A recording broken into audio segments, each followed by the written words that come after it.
एक पिशाचिनी जो कान पर बैठ के फुसफुसाती है। क्यों बड़े बुजुर्ग रात में इत्र लगाकर बाहर निकलने से करते हैं मना? क्या बागेश्वर धाम वाले पंडित धीरेन्द्र शास्त्री जी के पास है कोई सिद्धि? ऐसे ही कई सारे छुपे हुए रहस्य हैं जिनसे हम अभी तक अनजान हैं। और सबसे जरूरी बात, क्या विज्ञान के पास इसका कोई प्रमाण है? मेरा नाम है प्रतीक बड़ोला। आज जानेंगे पुराण और विज्ञान के बीच की एक कड़ी को। कैसे पॉसिबल है दूसरे की मन की बात को जानना?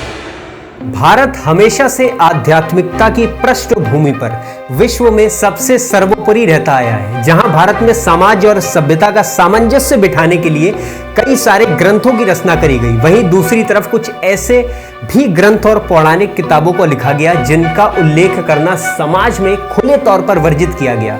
क्योंकि ये ग्रंथ अपने साथ शरीर व चेतना के गहरे रहस्य समेटे हुए थे, जाहिर था कुछ लोगों की इसमें रुचि बढ़ी और यही वो लोग हैं जिनके कारण आज हम ऐसे चमत्कार देख या सुन पाते हैं जो विज्ञान के चश्मे से देखेंगे तो बिल्कुल पॉसिबल नहीं है। सबसे पुराने ऐसे तंत्र मंत्र के ग्रंथ की बात करें तो अथर्ववेद का नाम आता है। चिकित्सा हो, यज्ञ हो या फिर पूजा, यहाँ तक तो ठीक है, लेकिन इसमें तंत्र और मंत्र की विशेष साधनाओं के ऐसे ऐसे प्रयोग बताए गए हैं जिनके आउटकम्स देखकर आपके होश उड़ जाएंगे, लेकिन इनका अनुष्ठान कर पाना साधारण मनुष्य के बस की बात नहीं। इनमें कुल 6000 रचनाएं हैं जिसमें आधे से ज्यादा उपलब्ध नहीं है और लैंग्वेज डिफिकल्टी की वजह से सबको इसको पढ़ पाना असंभव है। इसी को ध्यान में रखते हुए इन साधनाओं को आसान बनाने के लिए उपनिषदों की रचना करी गई। वैसे तो उपनिषदों की संख्या 108 है, लेकिन मुख्य उपनिषदों की संख्या है 13। जगत गुरु शंकराचार्य ने 10 पर अपनी टीका भी लिखी हुई है। अब जैसे एक टॉपिक शुरू हुआ था, किसी के मन की बात को जान लेने की कला कौन सी है? ध्यान से सुनिएगा। शिव और शक्ति स्वरूप के साथ चलने वाली ऊर्जा, या आसान भाषा में समझे तो बॉस के पीछे हमेशा management team, sales team, R&D department जैसे होता है, वैसे ही शिव और शक्ति की सेवा करने में भूत, पिशाच, किन्नर, नट, नटनी, यक्ष, गंधर्व, डाकनी, शाकनी आदि आते हैं। डायरेक्ट बॉस से मिलना तो मुश्किल है, छोटे मोटे कामों के लिए उनकी टीम ही काफी है।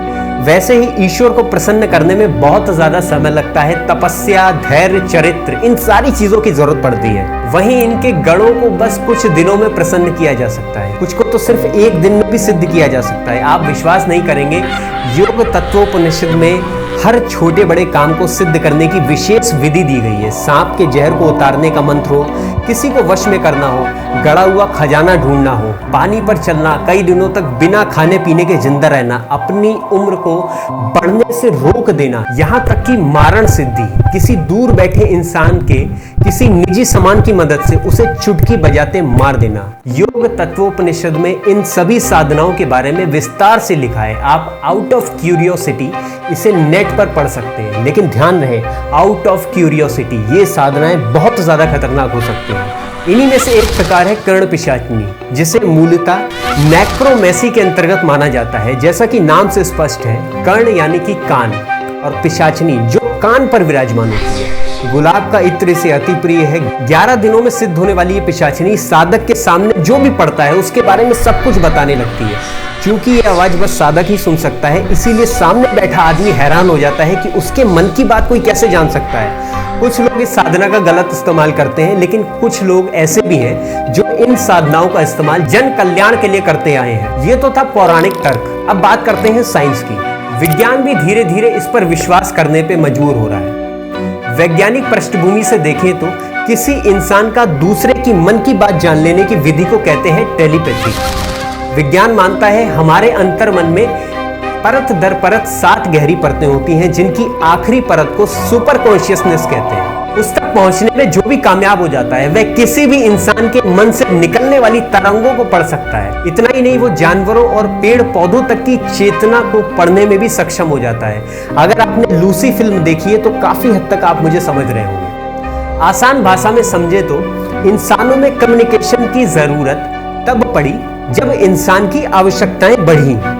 जब मनुष्य बंदर हुआ करता था तब सिर्फ खाना और सेफ्टी उसके 2 ही कंसर्न हुआ करते थे, जिसे इंटरप्रिटेट करने के लिए किसी भी भाषा की जरूरत नहीं थी। ठीक वैसे ही जानवरों और पेड़ पौधों में बस इमोशन है। सुपर कॉन्शियसनेस तक पहुंचा हुआ इंसान इमोशन को पढ़ना समझ जाता है। गहराई से देखें तो विज्ञान और अध्यात्म की धारणा काफी हद तक एक जैसी है।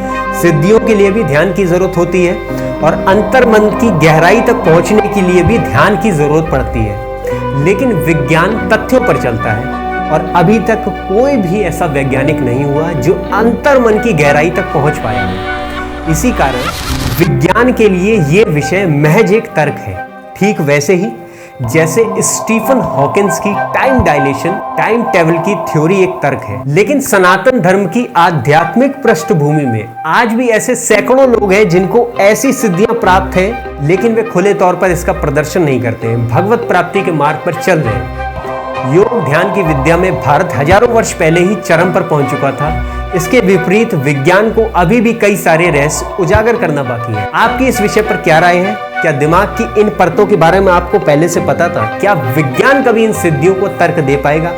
कमेंट बॉक्स में जरूर बताइएगा और वीडियो उन लोगों को जरूर शेयर कीजिए जो योग सिद्धियों में विश्वास नहीं करते हैं। This is Prateek Badola, mind and memory expert. Thank you very much.